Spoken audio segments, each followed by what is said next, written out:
மணிப்பூரில் ஒரு சின்ன மலை கிராமத்தில் பிறந்த ஒரு பொண்ணு இன்னைக்கு பத்மஸ்ரீ பத்மபூஷன்னு பல விருதுகள் வாங்கி உலகத்தையே திரும்பி பார்க்க வச்சாங்க.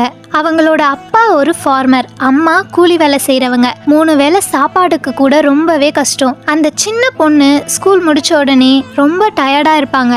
ஆனாலும் வயல் வேலை செய்ய போயிடுவாங்க. ஒரு நாள் நியூஸ் பேப்பரில் பாக்ஸிங் ஃபோட்டோவை பார்க்குறாங்க. நானும் பாக்ஸிங் பண்ணணும்னு அவங்களுக்கு ஒரு கனவு பிறக்குது. சரின்னு அம்மா அப்பா கிட்ட போய் சொல்கிறாங்க. ஆனால் அவங்க அம்மா அப்பா என்ன சொன்னாங்க தெரியுமா? பொம்பளை பொண்ணு பாக்ஸிங் பண்ணக்கூடாது, ஃபேமிலி மானமே போயிடும், பாக்ஸிங்லாம் வேண்டாம் அப்படின்னு சொல்கிறாங்க.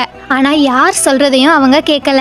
யாருக்கும் தெரியாமல் மார்னிங் சீக்கிரமாக எழுந்து ட்ரைனிங் போக ஸ்டார்ட் பண்ணாங்க. சரியான ஷூ இல்லை, ட்ரெஸ் இல்லை, க்ளவுஸ் இல்லை, ஆனால் தைரியம் மட்டும் இருந்துச்சு. ஃபர்ஸ்ட் டைம் தோத்தாங்க, செகண்ட் டைமும் தோத்தாங்க, தேர்ட் டைம் அடிபட்டு ஹாஸ்பிட்டலுக்கு போனாங்க.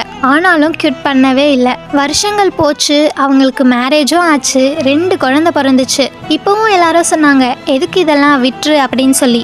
ஆனால் எதையுமே அவங்க கேட்கல. அந்த 2 குழந்தைங்களையும் ஷோல்டரில் தூக்கிட்டு பாக்ஸிங் ட்ரைனிங்க்கு போனாங்க. கொஞ்ச நாளில் உலகமே திரும்பி பார்த்துச்சு. வேர்ல்டு பாக்ஸிங் சாம்பியன்ஷிப்பை ஜெயிச்சாங்க. அவங்க வேற யாரும் இல்லை, நம்ம பாக்ஸிங் சாம்பியன் மேரி காம். ஒரு ஆர்டினரி ஃபேமிலியில் பிறந்த எக்ஸ்ட்ராடினரி பெண்மணி. இந்த மாதிரி ரியல் லைஃப் இன்ஸ்பைரிங் ஸ்டோரிஸ் கேட்க கெயின்ட் விஷனை ஃபாலோ பண்ணிக்கோங்க.